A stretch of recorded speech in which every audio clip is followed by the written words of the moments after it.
Hello students, welcome to my channel. This is my second video on the chapter Life Processes class 10 CBSE syllabus. Now, in the last class we have explained about nutrition. This is a class on respiration.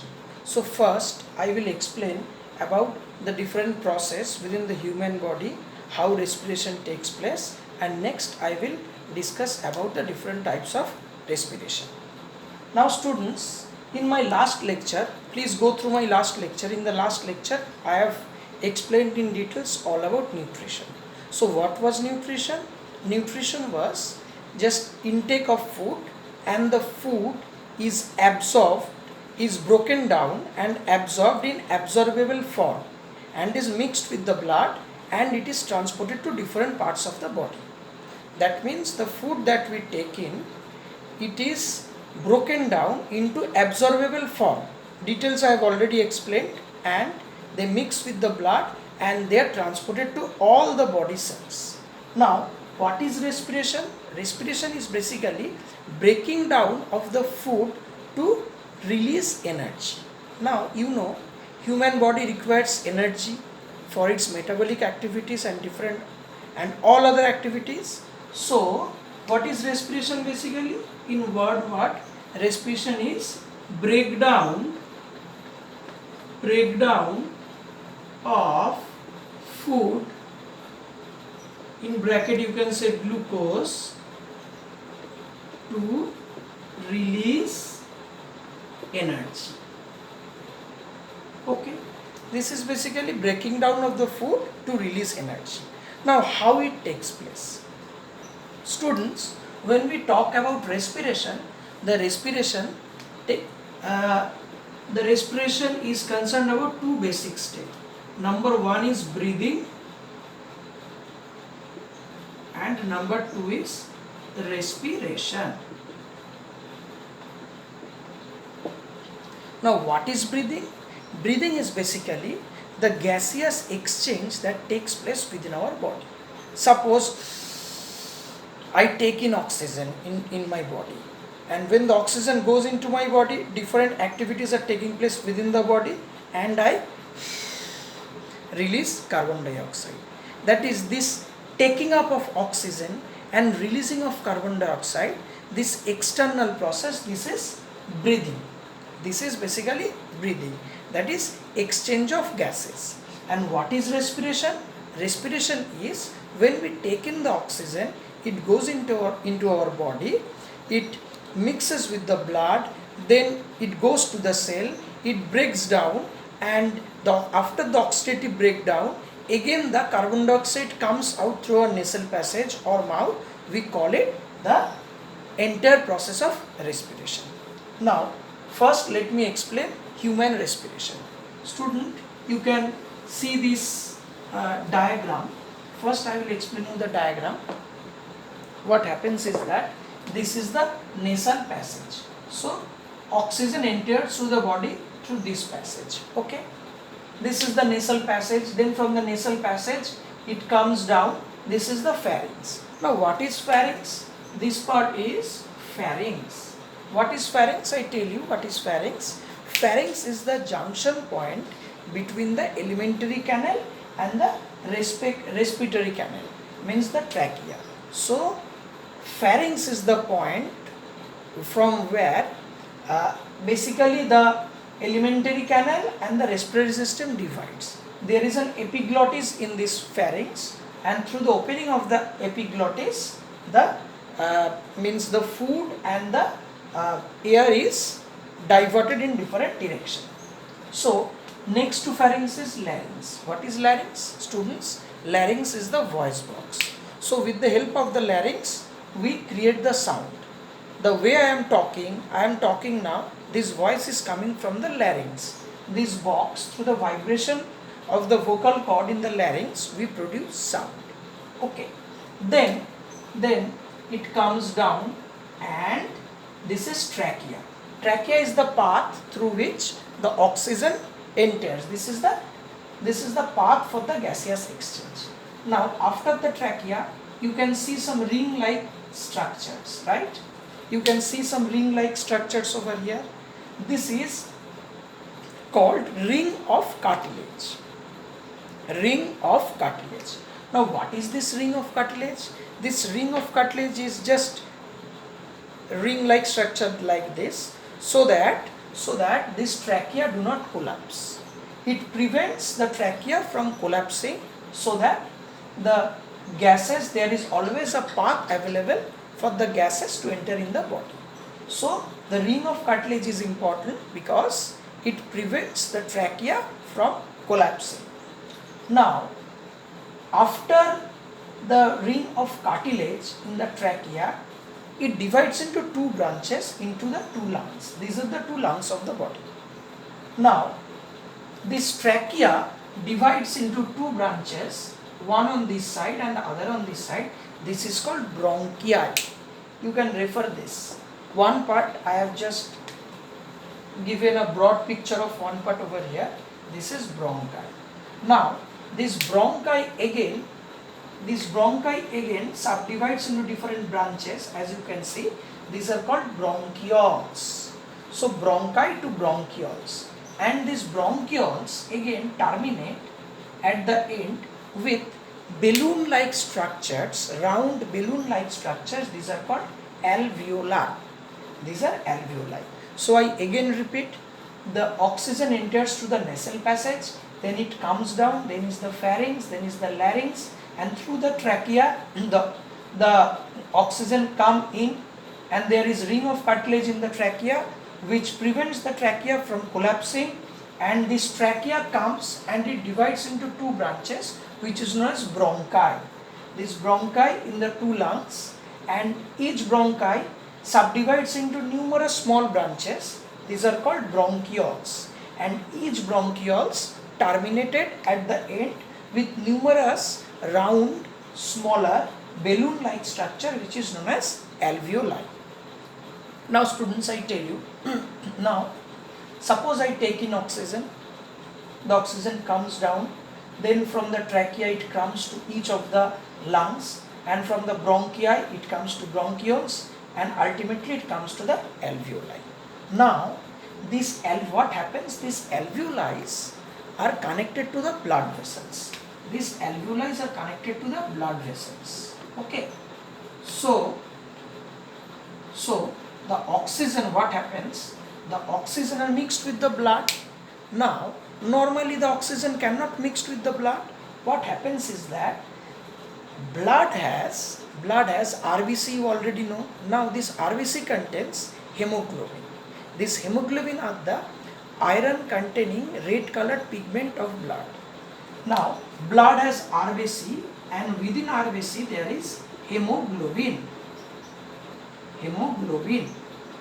Hemoglobin has high affinity for oxygen. So high affinity for oxygen. So the alveoli are connected to the blood vessels, and the oxygen mixes with the blood, and the hemoglobin of the blood, which has high affinity for oxygen, carries the oxygen to different parts of our body, and it reaches to the cell of the different parts of the body. Now what happens? In the cell, the oxidative breakdown of glucose takes place. Suppose C6H12O6, this is the glucose, it mixes with oxygen in the cell, then what happens? Carbon dioxide, water plus energy. Okay, this is 6, this is 6, this is 6.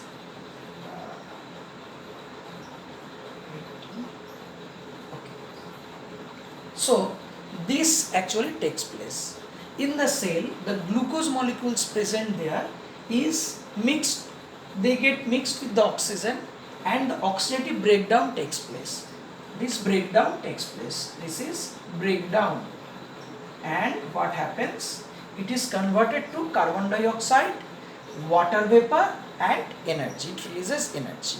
Now this energy is required for different metabolic activities within the body, and we gain the energy from this. That is the food that is present in the cell that comes in contact with the oxygen, and they breaks down to give energy. which is basically we call the respiration. Now this carbon dioxide, this carbon dioxide get mixed with the blood again, and they again in the reverse part come in contact with the alveoli, and again they go to the bronchioles. From the bronchioles they go to the bronchi, from the bronchi through the trachea, through the pharynx to the nasal patch. This carbon dioxide is eliminated out. So forward path is oxygen goes in from the nasal passage, then they comes down from the trachea to the ring of cartilage, then to the bronchi, then to the bronchioles, and then to the alveoli. This alveoli is connected to the blood vessels, and within the blood there is hemoglobin, which has high affinity for oxygen, and this oxygen is transported to different parts of the body. And within the cell, this oxidative breakdown takes place, which means this glucose reacts with oxygen and is converted to carbon dioxide and water vapor along with energy.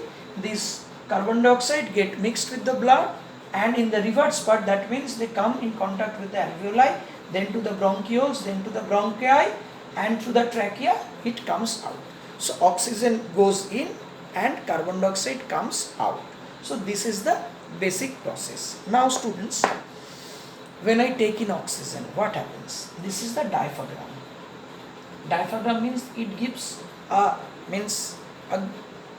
upward thrust to this entire respiratory system.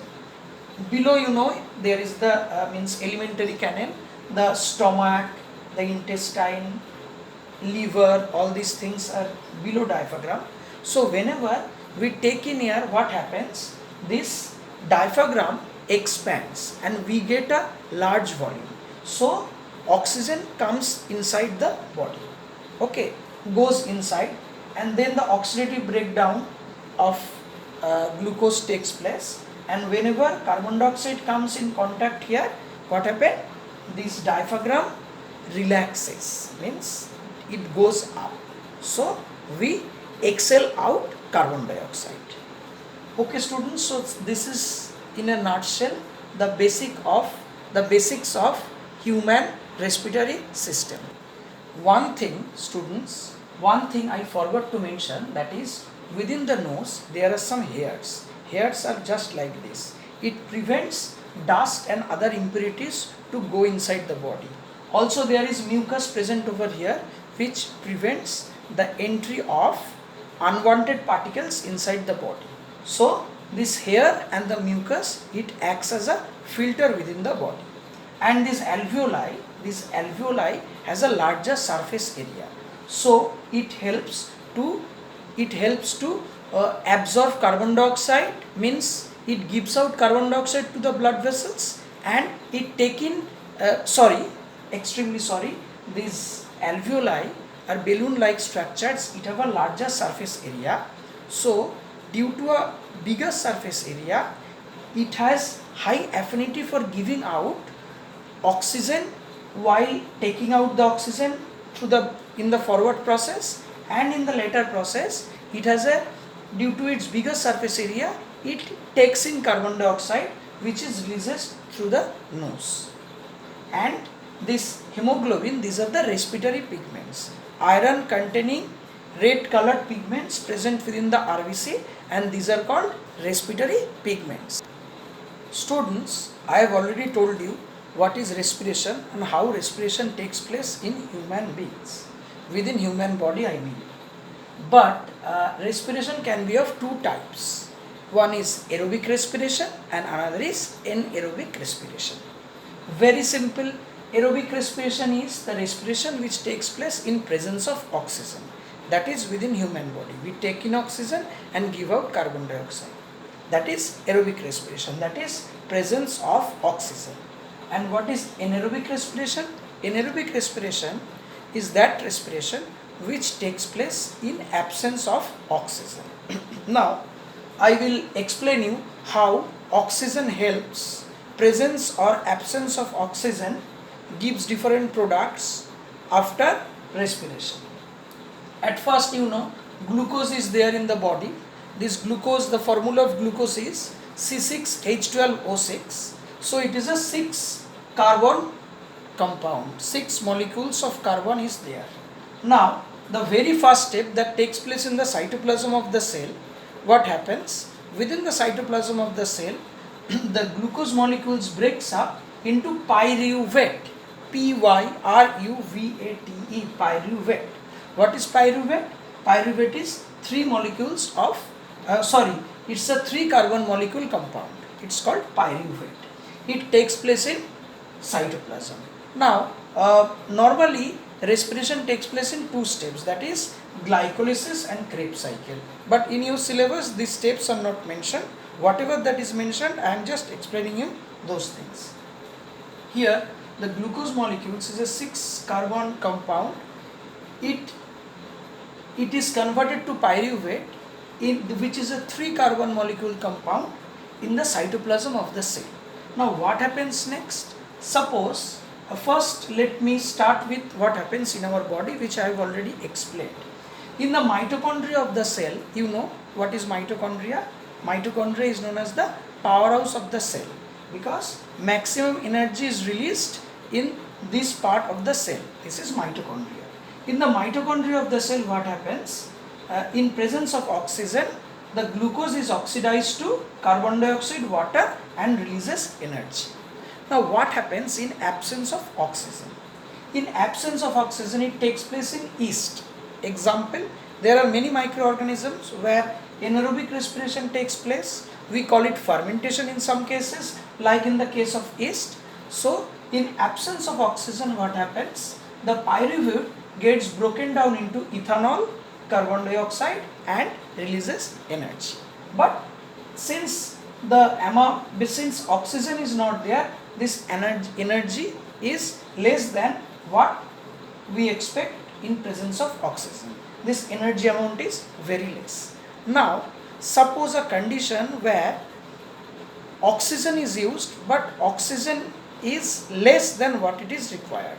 For example, suppose we do muscular exercise, and often what happens, we feel pain after doing the exercise. Or suppose we are running up in a hill and we feel pain in our legs. Why it happens? Because due to excessive stress or excessive exercise, the muscles require more oxygen than what it is getting. Now as the oxygen is less, what happens is that it produces lactic acid, which gives us pain in our muscle. So student, if a question comes, why do we feel pain while doing excessive exercise, you write that due to absence of oxygen, due to lack of oxygen, means due to availability of the amount of oxygen that is required, what happens is that lactic acid is formed along with energy, and this lactic acid gives us the pain. So three steps. First is in absence of oxygen, what happens? Ethanol, carbon dioxide, and energy. It takes place, example, in yeast. What happens in our muscles during excessive exercise or during stress, or when we work a lot than normal? What happens? The oxygen requirement is more, but we are getting less. That is lack of oxygen. It gives lactic acid and energy. And normally what happens in our body is that within the cell of our body, the glucose is oxidized to carbon dioxide, water, and energy. And the same thing I have explained you. Students, in respiration, the energy released is stored in the cell in the form of ATP. This is adenosine triphosphate. That is, during cellular during oxidative breakdown of glucose, what happens? Adenosine diphosphate, it is a 2-phosphate molecule. Another phosphate is added up to form adenosine triphosphate. So adenosine triphosphate, it is the energy currency that is stored in the cell. It is used for different activities, different metabolic activities, protein synthesis, and contraction of muscles. So if you are asked what is the energy currency of the cell, you write adenosine triphosphate.